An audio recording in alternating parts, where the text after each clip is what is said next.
You talk about nearly 1 in 3 women suffer from a pelvic floor disorder, but I don't think every woman knows what their pelvic floor consists of. So, can you talk Right. about that?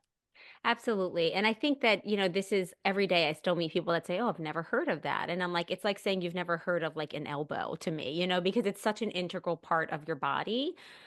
We all know the pelvis, kind of those that ring of bones we see on skeleton models, or even if we put our hands on our hips, you can feel those bones, and that's your pelvis. At the very bottom of your pelvis is a basket of muscles that attaches from the front to back and side to side. And that basket of muscles is what we call your pelvic floor, literally the floor of your core. And it supports your organs, your uterus, your ovaries, your bladder and bowels. In the male body, you don't have a uterus or ovaries. Obviously, you have the prostate. So all genders have a pelvic floor. And then you also, in the pelvic floor muscles, have openings. One is for the urinary sphincter that helps keep in urine and then relaxes to empty. Another's for the anal opening to hold in bowel movements and then relax to empty.